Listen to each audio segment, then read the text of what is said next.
이거는 당파나 정파의 문제가 아니라 여론조사의 정확성을 높이려면 안심번호가 최고라는 것을 저희가 확인했고 이미 안심번호는 택배에서 이미 쓰고 있습니다. 많은 시민들이 모르고 있지만 택배 회사에서 전화 올 때 택배 회사가 우리의 휴대전화를 알고 있는 게 아니라 안심번호를 통해서 연락하게 돼 있기 때문에 안전성도 보장된다라고 해서 그걸 했습니다.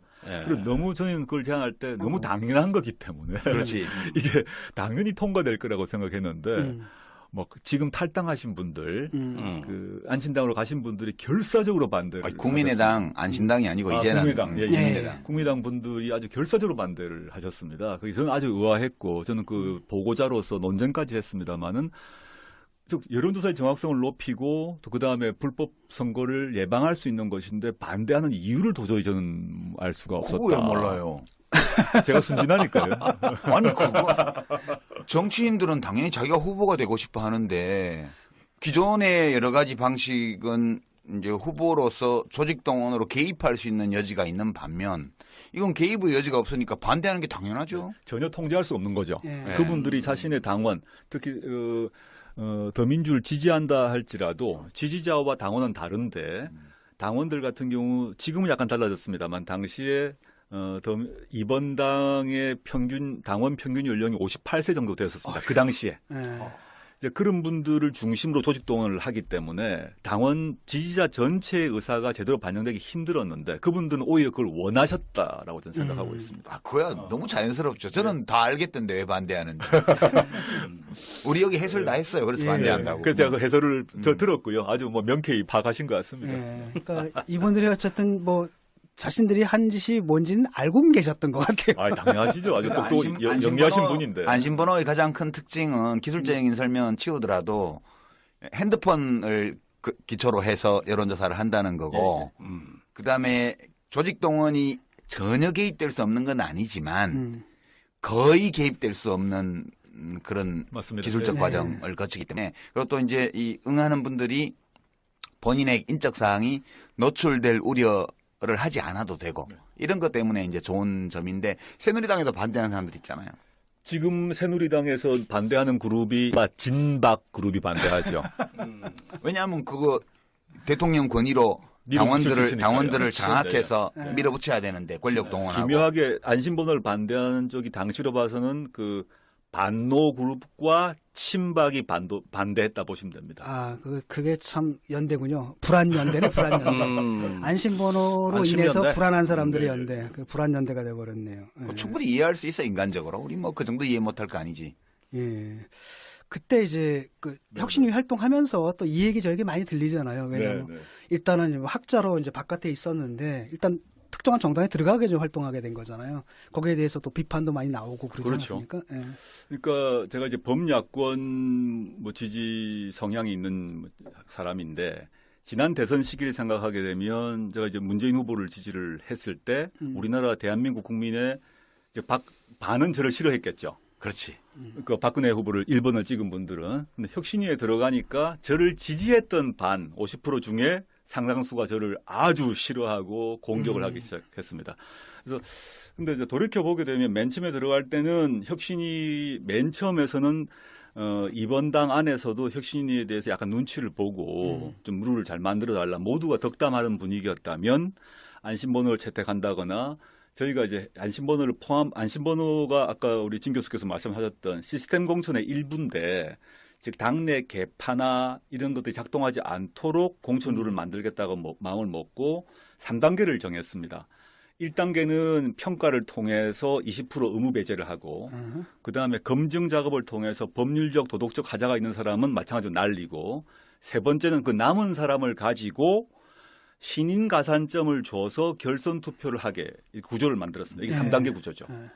이 작업을 시작하니까 격렬한 이제 반박과 비판이 시작되더라고요. 왜냐하면 자신의 공천권 문제고 다음 공천이 위험하다고 판단하니까 공격이 들어왔고 그 순간부터 제가 이제 친노 프로페서가 되기 시작했습니다. 갑자기 제가 노무현 정부 때 뭐 아무것도 한 것도 없는데 제가 친노 프로페서가 되고 그 이전에 저보고 폴리페서라고 욕을 했던 분들이 주로 박근혜 지지한 분들이 왜 교수가 말이지 연구실에 있지 왜 정치에 관여하자라고 일본 분들이 그러셨는데 이 2번 당분에 속하는 국회의원 지지자들이 저보고 연구실로 돌아가라 그러시더라고요. 아주 재밌게 보았습니다. 근데 지금 다 끝나고 난 뒤는 당원 당규 자체에 대해서는 사실은 뭐 잘 만들었다는 평이 대부분 예. 있었고요.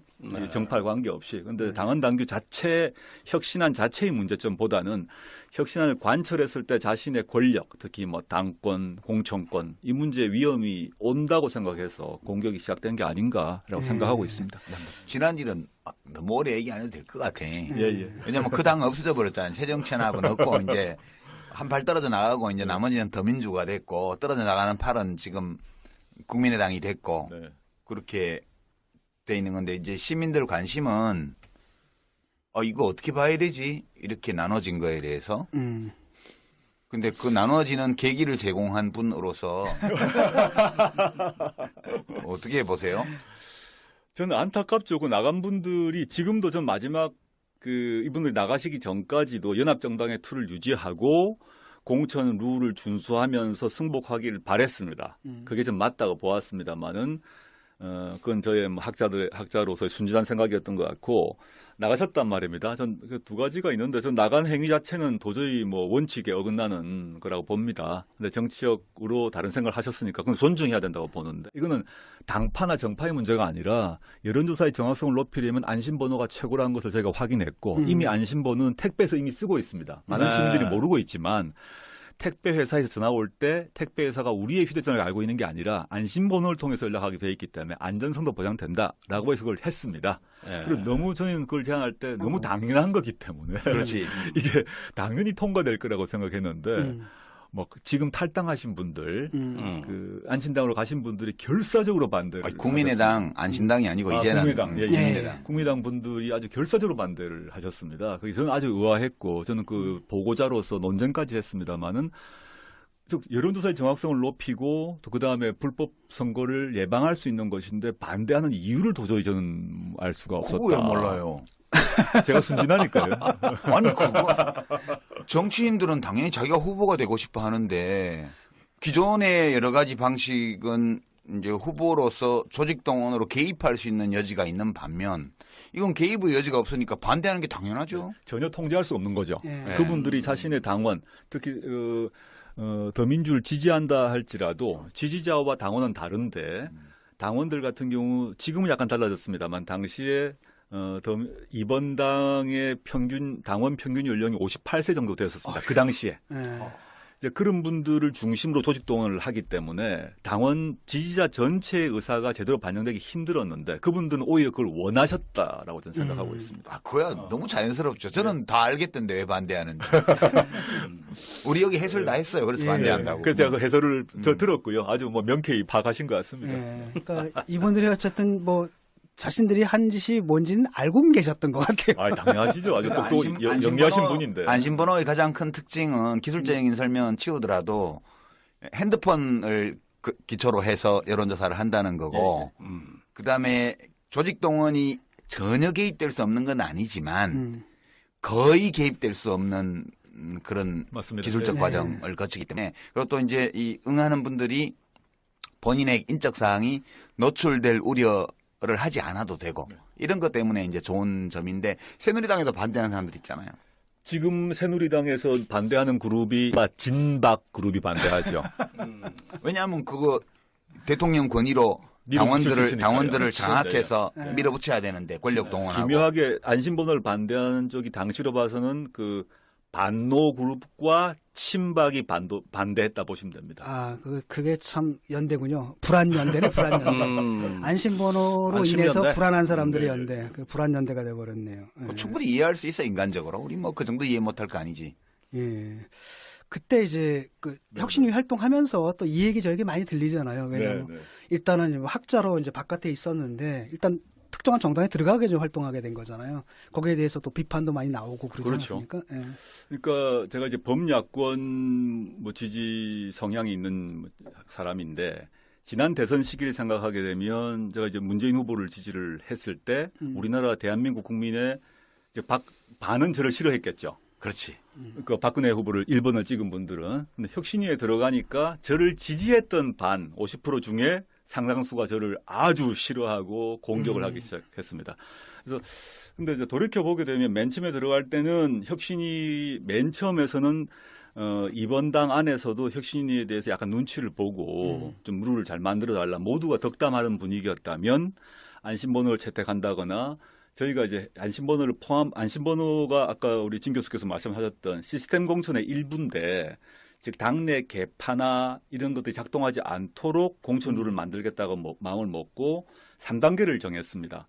1단계는 평가를 통해서 20% 의무 배제를 하고 그다음에 검증 작업을 통해서 법률적 도덕적 하자가 있는 사람은 마찬가지로 날리고 세 번째는 그 남은 사람을 가지고 신인 가산점을 줘서 결선 투표를 하게 이 구조를 만들었습니다. 이게 3단계 구조죠.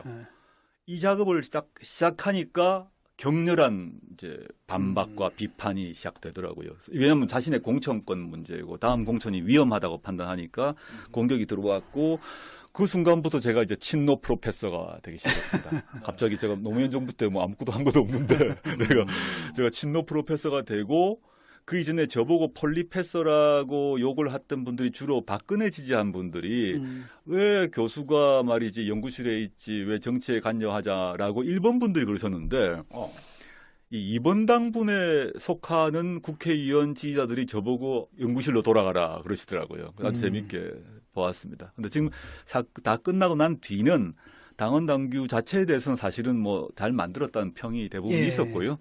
정파에 관계없이. 근데 당원 당규 자체 혁신안 자체의 문제점보다는 혁신안을 관철했을 때 자신의 권력, 특히 뭐 당권, 공천권 이 문제의 위험이 온다고 생각해서 공격이 시작된 게 아닌가라고 생각하고 있습니다. 지난 일은 너무 오래 얘기 안 해도 될 것 같아. 예. 왜냐면 그 당 없어져 버렸잖아요. 새정치연합은 없고 이제 한 발 떨어져 나가고 이제 나머지는 더민주가 됐고 떨어져 나가는 팔은 지금 국민의당이 됐고 그렇게 돼 있는 건데 이제 시민들 관심은 이거 어떻게 봐야 되지? 이렇게 나눠진 거에 대해서. 근데 그 나눠지는 계기를 제공한 분으로서 어떻게 보세요? 저는 안타깝죠. 그 나간 분들이 지금도 전 마지막 이분들이 나가시기 전까지도 연합정당의 틀을 유지하고 공천 룰을 준수하면서 승복하기를 바랬습니다. 그게 좀 맞다고 보았습니다만은 그건 저의 뭐 학자로서의 순진한 생각이었던 것 같고 나가셨단 말입니다. 전 그 두 가지가 있는데 전 나간 행위 자체는 도저히 뭐 원칙에 어긋나는 거라고 봅니다. 근데 정치적으로 다른 생각을 하셨으니까 그건 존중해야 된다고 보는. 또한 정당에 들어가게 좀 활동하게 된 거잖아요. 거기에 대해서 또 비판도 많이 나오고 그러지 그렇죠. 않습니까? 예. 그러니까 제가 이제 범야권 뭐 지지 성향이 있는 사람인데 지난 대선 시기를 생각하게 되면 제가 이제 문재인 후보를 지지를 했을 때 우리나라 대한민국 국민의 이제 반은 저를 싫어했겠죠. 그렇지. 그 박근혜 후보를 1번을 찍은 분들은 근데 혁신위에 들어가니까 저를 지지했던 반 50% 중에 상당수가 저를 아주 싫어하고 공격을 하기 시작했습니다.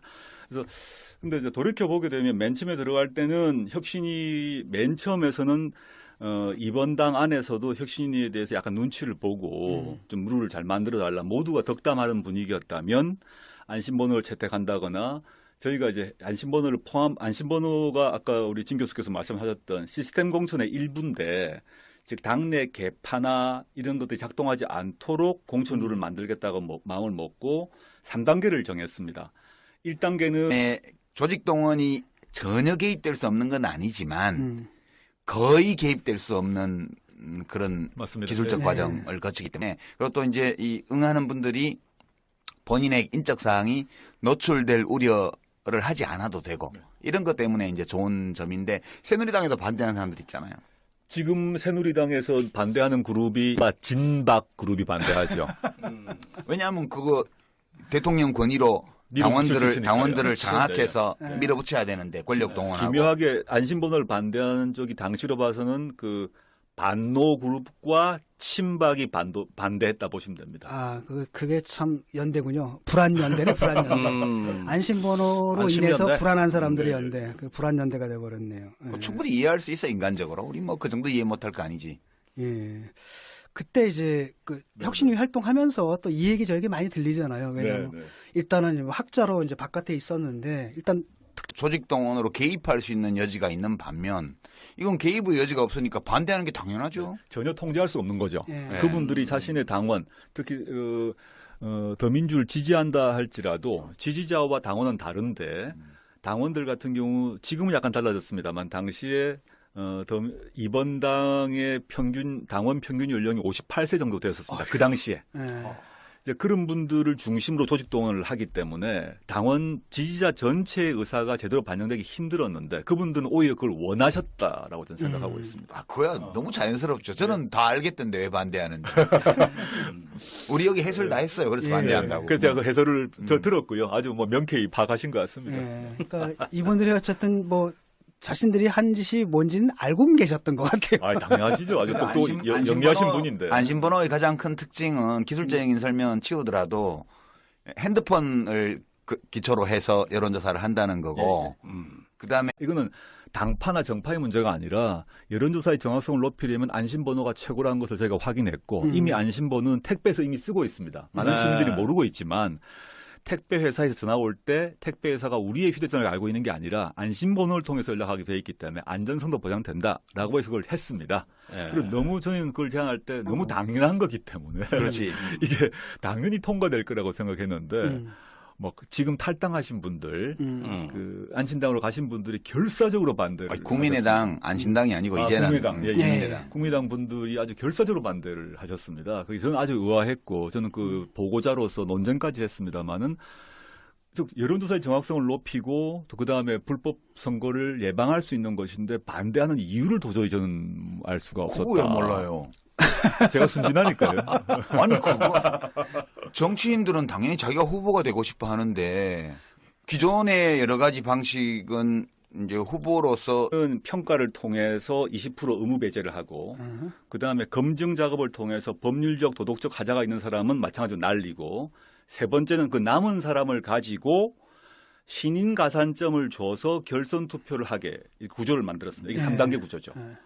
이 작업을 딱 시작하니까 격렬한 이제 반박과 비판이 시작되더라고요. 왜냐하면 자신의 공천권 문제고 다음 공천이 위험하다고 판단하니까 공격이 들어왔고 그 순간부터 제가 이제 친노 프로페서가 되기 시작했습니다. 갑자기 제가 노무현 정부 때 뭐 아무것도 한 것도 없는데 제가 친노 프로페서가 되고 그 이전에 저보고 폴리페서라고 욕을 했던 분들이 주로 박근혜 지지한 분들이 왜 교수가 말이지 연구실에 있지 왜 정치에 관여하자라고 일본 분들이 그러셨는데 이 2번 당분에 속하는 국회의원 지지자들이 저보고 연구실로 돌아가라 그러시더라고요. 아주 재밌게 보았습니다. 근데 지금 다 끝나고 난